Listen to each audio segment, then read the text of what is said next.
diturunkan oleh Allah Ta'ala kepada Nabi Muhammad SAW melalui perantaraan malaikat Jibril. Semua isi Al-Quran telah diwahyukan kepada Nabi Muhammad SAW sebelum beliau wafat. Sepeninggal beliau, para sahabat meneruskan estafet dakwah, menyebarkan Islam dan mengajarkan Al-Quran hingga berbagai penjuru negeri. Di masa kekhilafahan Utsman bin Affan radhiyallahu anhu, kekuasaan Islam semakin luas. Para penghafal Al-Quran pun menyebar ke berbagai negeri. Mereka menjadi rujukan bagi penduduk dalam mempelajari Al-Quran. Pada saat itu, bacaan Al-Quran masih berbeda-beda sesuai dengan dialek bahasa di tempat Al-Quran diturunkan. Karenanya, dalam membaca satu ayat dari surat yang sama, pelafalan seseorang bisa berbeda dengan lainnya.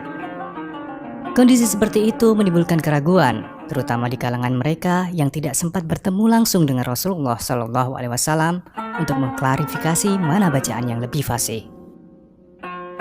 Dalam pengajaran Al-Quran, banyak anak-anak di negeri yang jauh dari Mekah atau Madinah bingung karena mendapat pelajaran bacaan Al-Quran versi A, sementara temannya menggunakan versi B.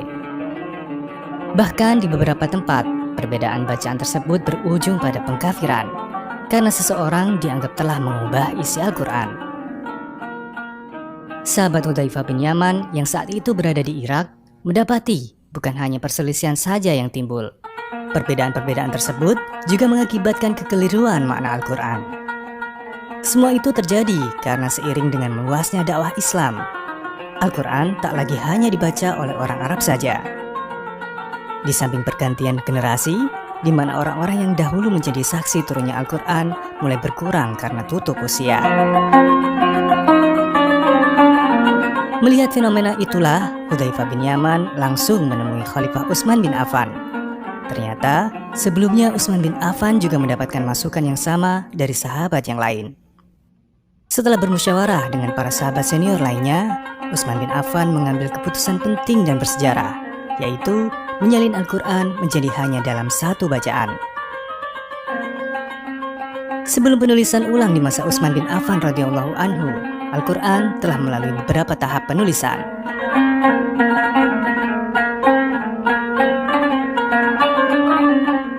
Tahap pertama, penulisan Al-Quran di masa Rasulullah SAW. Sebagaimana diketahui, Al-Quran diturunkan melalui malaikat Jibril yang mendiktekannya kepada Rasulullah SAW. Jibril tidak membawa tulisan, dan Nabi Muhammad SAW pun tidak menuliskan yang didiktekan, karena beliau tidak bisa membaca dan menulis. Setelah mendapatkannya dari malaikat Jibril, Rasulullah SAW mengabari para sahabatnya dan mendiktekan ulang di hadapan mereka. Setiap kali ada ayat turun, ayat tersebut dihafal di dalam dada dan dipahami di hati. Bangsa Arab saat itu mayoritas tidak bisa membaca dan menulis, namun mereka mempunyai hafalan yang sangat kuat, di samping integritas dan kejujuran yang tinggi. Tersebutlah nama-nama sahabat yang dikenal memiliki hafalan Al-Quran yang komplit dan langsung didapat dari Nabi Muhammad SAW. Mereka adalah Abdullah bin Mas'ud, Salim bin Ma'qil Maula Abu Hudzaifah, Mu'ad bin Jabal, Ubay bin Ka'ab, Zaid bin Sabit, Abu Sa'id bin Sakan, dan Abu Darda.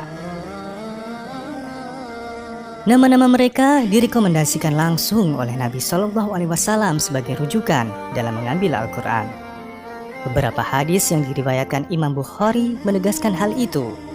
Di antaranya, riwayat Abdullah bin Amr bin As yang mendengar Rasulullah SAW bersabda, "Ambillah, pelajarilah Al-Quran dari 4 orang, yaitu Abdullah bin Mas'ud, Salim, Mu'ad bin Jabal, dan Ubay bin Ka'ab."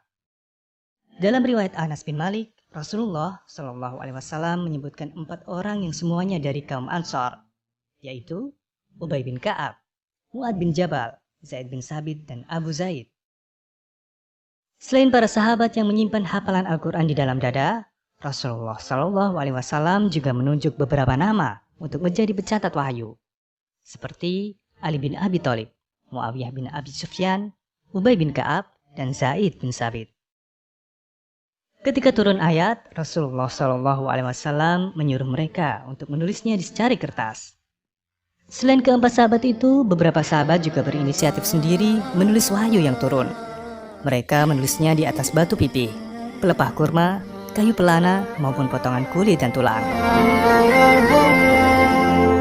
Ketika Rasulullah Shallallahu Alaihi Wasallam mencocokkan hafalan Al-Qur'annya di hadapan malaikat Jibril pada malam-malam bulan Ramadan, para sahabat juga mencocokkan hafalan mereka di hadapan Rasulullah Shallallahu Alaihi Wasallam. Jadi, selain menghafal dan menulis, para sahabat juga mencocokkannya langsung kepada Rasulullah Shallallahu Alaihi Wasallam. Dan yang paling terakhir mencocokkan hafalan dan tulisannya sebelum Rasulullah Shallallahu Alaihi Wasallam wafat adalah Zaid bin Sabit. Penulisan Al-Quran pada masa Rasulullah Shallallahu Alaihi Wasallam ini tidak disatukan dalam satu mushaf. Ada kalanya sahabat A memiliki mushaf yang tidak dimiliki oleh sahabat B. Demikian seterusnya. Itulah gambaran pengumpulan dan penulisan Al-Quran pada masa Nabi Muhammad Shallallahu Alaihi Wasallam, yaitu dalam bentuk hafalan dan tulisan di media tulis yang masih terpisah-pisah.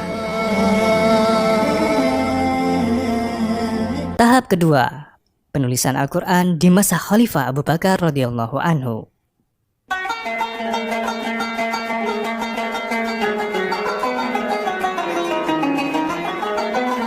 Sepeninggal Rasulullah Shallallahu Alaihi Wasallam, kepemimpinan umat Islam diamanahkan kepada Khalifah Abu Bakar As-Siddiq radhiyallahu anhu.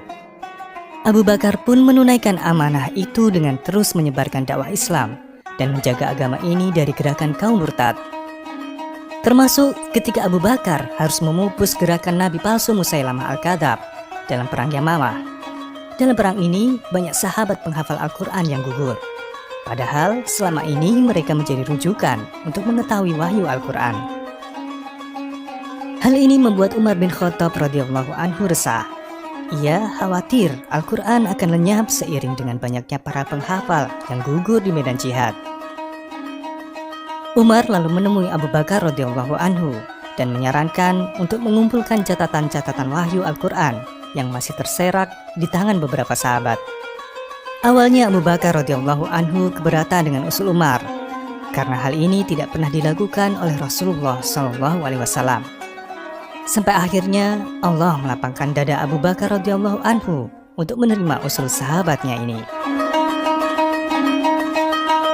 Abu Bakar memanggil Zaid bin Sabit untuk menuliskan Al-Quran. Dalam pandangan Abu Bakar, Zaidlah paling berkompeten karena ia adalah orang terakhir yang memperlihatkan tulisan Al-Qur'annya kepada Rasulullah Shallallahu Alaihi Wasallam. Kepada Zaid, Abu Bakar berkata, "Engkau adalah pemuda cerdas. Engkau juga adalah sekretaris wahyu bagi Rasulullah Shallallahu Alaihi Wasallam.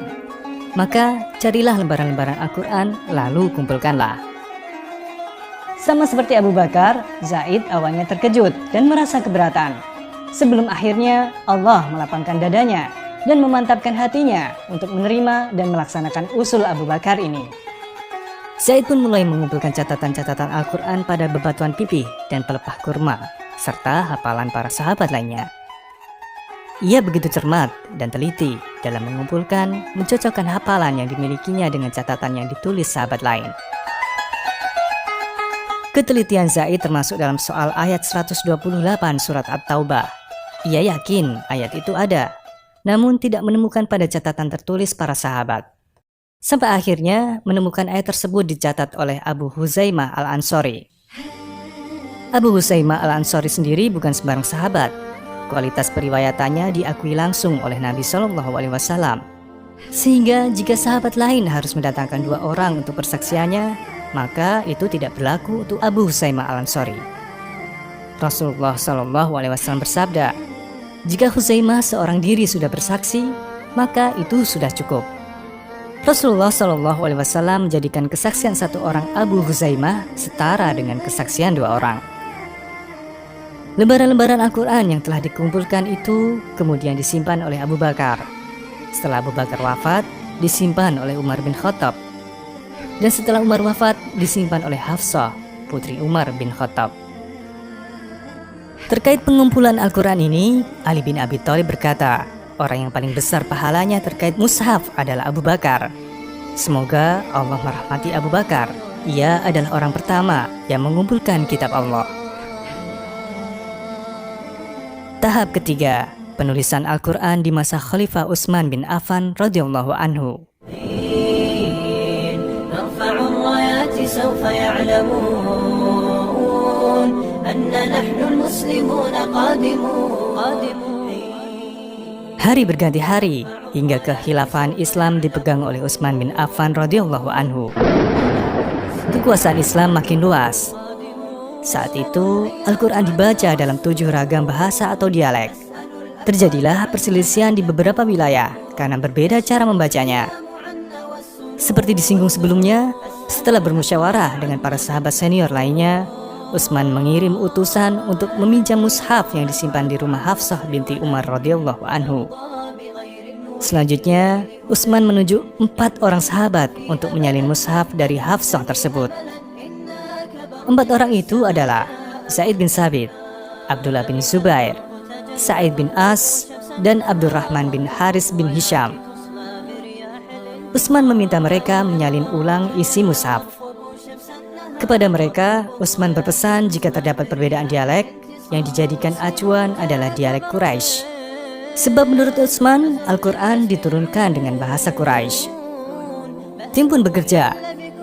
Selain menyalin sesuai dengan dialek Quraisy, tim ini juga menggandakannya menjadi beberapa mushaf dan dikirim ke beberapa wilayah negeri. Di antaranya Mekah, Syam, Basrah, Kufah, Yaman, dan Madinah serta Mesir. Terkait jumlah salinan dan penyebarannya, para ulama berbeda pendapat. Ada yang menyebut digandakan menjadi 4, 5, hingga 7 salinan. Setelah itu, lembaran mushaf induk yang digunakan untuk menyalin dikembalikan kepada Hafsah binti Umar bin Khattab radhiyallahu anhu, dan semua mushaf yang ada sebelumnya dimusnahkan.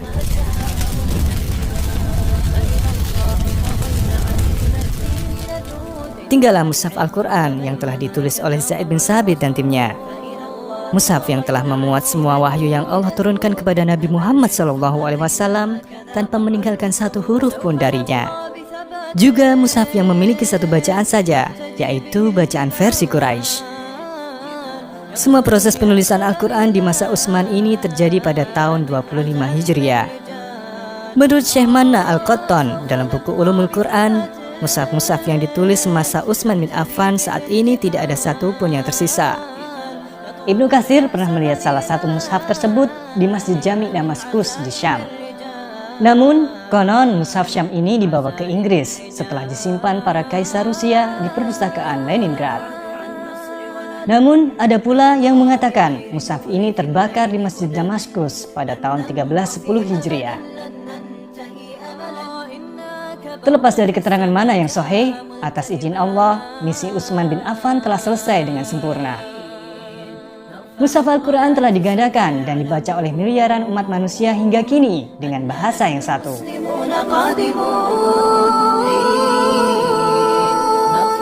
Terkait usaha Utsman ini, Ali bin Abi Thalib mengatakan, "Janganlah kalian mengatakan apapun tentang Utsman kecuali yang baik-baik saja. Demi Allah, apa yang ia lakukan terkait mushaf-mushaf itu telah melalui persetujuan di antara tokoh terkemuka di antara kami." Menurut Ali, semua orang harus disatukan di atas satu mushaf, sehingga tidak ada lagi perpecahan dan perselisihan. Ibnu Jarir At-Tabari berkata mengomentari langkah luar biasa Utsman ini. Menurutnya, Utsman bin Affan telah menyatukan kaum muslimin di atas satu mushaf dan satu dialek bahasa, serta merobek mushaf-mushaf selain mushaf yang ia menyatukan umat di atasnya. Demikianlah cara Allah menepati janjinya untuk menjaga Al-Quran. Allah berfirman,